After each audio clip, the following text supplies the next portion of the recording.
Perkenalkan nama saya Yotanafil Nuban Tobing dengan NIM 23075 dari kelas IF 2D. Saya di sini akan mengasistensikan praktikum modul 8. Untuk soal nomor 1A, apa perbedaan graf dengan forestry? Graf adalah struktur data yang terdiri dari himpunan simpul, nodes atau vertis, dan himpunan sisi edge. Dan graf bisa berisi siklus atau cycles di mana kita dapat memulai dari sebuah simpul dan kembali ke simpul tersebut melalui beberapa sisi. Tipe graf termasuk direct graph atau graf berarah dan indirect graph atau graf tak berarah. Untuk forestry, sebuah forest adalah kumpulan dari satu atau lebih pohon bebas siklus tree. Sebuah tree adalah jenis khusus dari graf yang tidak memiliki siklus dan terhubung atau connected. Setiap tree adalah forest dengan hanya satu komponen terhubung. Forest juga bisa dilihat sebagai graf yang bebas siklus, tetapi tidak harus terhubung secara keseluruhan.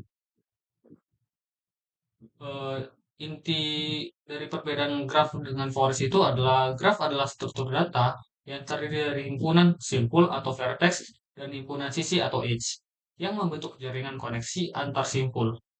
Graf dapat juga berisi simpul, siklus, dan dapat berupa direct atau indirect. Sementara itu, forest adalah kumpulan dari satu atau lebih pohon atau trees yang tidak memiliki siklus dan bisa aja tidak saling terhubung. Setiap tree adalah jenis khusus dari graf yang tidak memiliki siklus dan terhubung. Sedangkan forest adalah graf yang bebas siklus, tetapi tidak harus terhubung secara keseluruhan. Untuk soal 1B, bagaimana mengkonversi graf menjadi forestry? Untuk mengkonversi graf menjadi forestry, kita bisa menggunakan algoritma seperti DFS atau Depth First Search dan BFS atau Breadth First Search untuk menghilangkan siklus dan mendapatkan komponen-komponen terhubung. Langkah-langkah umumnya ialah langkah pertama, kita dapat menginisialisasi himpunan kosong untuk menyimpan edge dari forest. Langkah kedua, kita dapat menggunakan DFS atau BFS untuk menjelajahi graf. Langkah ketiga, saat menjelajahi, tambahkan edge ke himpunan. Jika edge tersebut tidak membentuk siklus, gunakan struktur data seperti union find untuk mendeteksi siklus. Untuk langkah keempat, lanjutkan hingga semua simpul telah dikunjungi. Soal 1C. Apa perbedaan algoritma greedy menggunakan Dijkstra, Krims, dan Kruskal? Algoritma greedy menggunakan Dijkstra digunakan untuk mencari jalur terpendek dari satu sumber ke semua simpul lain ke dalam graf berarah yang memiliki bobot positif. Algoritma ini memperbarui jarak terpendek dari simpul ke setiap simpul secara bertahap menggunakan prioritas queue atau min-heap. Algoritma greedy menggunakan frames. Ini digunakan untuk menentukan minimum spanning tree atau MST dari graf yang terhubung dan berbobot. Frame ini mulai dari sebuah simpul dan menambahkan edge terpendek yang menghubungkan simpul dalam MST ke simpul di luar MST sampai semua simpul masuk ke dalam MST. Dan juga menggunakan prioritas queue untuk memilih edge dengan bobot terkecil. Untuk algoritma greedy menggunakan Kruskal juga digunakan untuk menemukan MST dari graf yang terhubung dan berbobot, dan juga mempertimbangkan semua edge dalam urutan bobot naik atau sorting edge by weight. Juga menambahkan edge satu persatu jika tidak membentuk siklus, atau menggunakan union find untuk memeriksa siklus. Untuk soal 1D, bagaimana traversal graph menggunakan metode traversal forestry dengan DFS atau DFS dan BFS? Traversal graph menggunakan metode traversal forest dengan DFS, yaitu caranya dengan menjelajahi graf sedalam mungkin sebelum mundur, menggunakan stat baik secara eksplisit dengan data struktur atau melalui rekursi untuk melacak simpul yang harus dieksplorasi selanjutnya. Jika diterapkan pada forest, kita akan memulai DFS dari setiap simpul yang belum dikunjungi untuk memastikan semua trees dalam forest dijelajahi. Untuk cara kerja BFS itu menjelajahi graf sedekat mungkin sebelum melanjutkan ke level selanjutnya. Menggunakan queue untuk melacak simpul yang harus dieksplorasi selanjutnya, dan juga jika diterapkan pada forest, kita akan memulai BFS dari setiap simpul yang belum dikunjungi untuk memastikan semua trees dalam forest dijelajahi. Untuk soal nomor 2, buatlah program simulasi konstruksi for workflow untuk proses discovery menggunakan PetriNet seperti pada pembahasan materi. Oke, untuk soal nomor 2 saya menggunakan kode dan kode saya seperti ini. Using namespace std, struct place string name integer tokens, place string n name tokens. Jadi struct place ini digunakan untuk mendefinisikan struktur place yang mempresentasikan tempat dalam model PetriNet. String name ini untuk menyimpan nama tempat, integer tokens ini untuk menyimpan token di tempat tersebut. Place string ini untuk konstruktor untuk menginisialisasi tempat dengan nama dan jumlah token tertentu. Untuk struct transition string name vector pair string transition string name. Untuk struct transition ini berfungsi untuk mendefinisikan struktur transition yang mempresentasikan transisi dalam model PetriNet.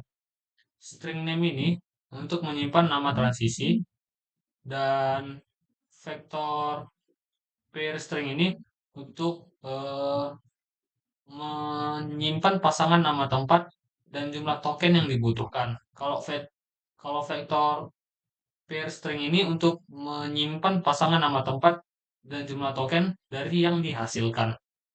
Untuk transition string ini untuk konstruktor untuk menginisialisasikan transisi dengan nama tertentu.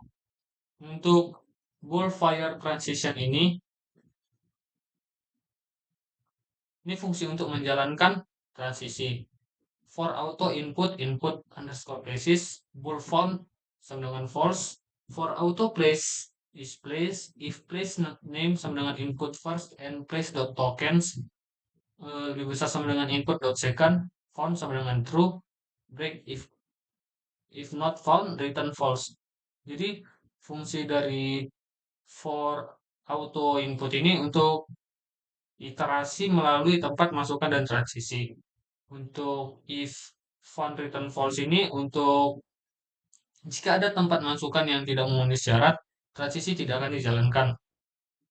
For auto input underscore place ini untuk menambahkan token ke tempat keluaran setelah menjalankan transisi. Ini untuk setelah menjalankan transisi ini setelah mengurangi token dari tempat masukan tersebut. Setelah itu ada void print places ini, const vector place cout current place status for const auto and places cout place and dot name place dot tokens inl cout inl. Untuk void print places ini fungsi untuk mencetak status token di semua tempat. Untuk for const ini iterasi melalui semua tempat untuk mencetak nama dan jumlah token. Integer main vector place A, place B, place C, vector transition 1, 2, and 3. Vector place ini berguna untuk inisialisasi tempat dengan nama dan jumlah token di awal. Vector transition ini untuk inisialisasi transisi dengan nama. Untuk transition transition 0 input place A, transition 0 output place B, transition 1 input place B, transition 1 output place C, transition 2 input places C, transition 2 output places A. Ini untuk mendefinisikan hubungan antara tempat masukan dan keluaran untuk setiap transisi. Integer max sama dengan 3, for integer i sama dengan 0, max step increment i, cout step i tambah 1, print places. Untuk integer max step ini untuk menentukan jumlah langkah simulasi yang akan dijalankan. Untuk for integer i sama dengan 0 ini untuk loop setiap langkah-langkah yang dijalankan. Untuk print places ini untuk mencetak status tempat di setiap langkah. For auto transition, if fire transition place, cout fire transition break, cout INL return null. Untuk for auto transition ini iterasi melalui semua transisi untuk mencari yang dapat dijalankan. If fire transition ini menjalankan transisi jika memungkinkan. Dan break ini untuk menghentikan loop transisi setelah satu transaksi berhasil dijalankan. Dan ketika kodenya dijalankan akan menghasilkan ini step 1 current place status place A 1 tokens, place B 0 tokens, place C 0 tokens. Jadi langkah pertama kita melihat bahwa status dari tempat A, B, dan C adalah tempat A 1, tempat B 0, dan tempat C 0. Di sini akan dilakukan transisi atau fire transition 1. Jadi syarat terjadi transition 1 itu adalah dengan eh, adanya token pada tempat tersebut. Kita bisa melihat bahwa di tempat A terdapat token yaitu 1. Jadi transition 1 akan melaksanakan tugasnya yaitu akan mengurangi token dari token semula dan akan menambahkannya mengurangi token dari tempat semula dan akan menambahkan tokennya ke tempat selanjutnya yaitu mengurangi token dari tempat A jadi menambahkannya kepada tempat B. Kita bisa melihat dari step 2 current places status place A 0, place B 1 dan place C 0. Nah, kita bisa melihat bahwa token yang awalnya berada di tempat A telah berubah tempat menjadi tempat C. Dan sini ada fire transition 2. Eh, Sama seperti tadi, syarat transition 2 terjadi dengan adanya token pada tempat tersebut. Kita bisa melihat di tempat B ada satu token dan akan dilaksanakan token kedua, maka tempat B akan dikurangi satu token dan akan ditambahkan ke tempat selanjutnya. Kita bisa melihat bahwa step 3 current places status place A 0, place B 0, place C 1. Nah, kita bisa melihat bahwa tempat dari status tokennya itu telah berubah. Yang awalnya dari place B itu satu token menjadi place C satu token. Setelah itu ada file transition 3. Syarat transition 3 ini sama seperti transition sebelumnya, yaitu harus memiliki token pada tempat tersebut. Kita bisa melihat bahwa place C memiliki satu token dan akan diberikan token tersebut kepada place selanjutnya. Untuk transition tree ini akan memberikan token dari tempat C ke tempat A. Jadi jika ada nanti transition 4 itu dari tempat A ke B, jika ada transition kelima dari tempat B ke C. Berulang-ulang seperti itu. Jadi itulah untuk asistensi dari modul 8 saya. Mohon maaf jika ada kekurangan. Terima kasih telah mendengar.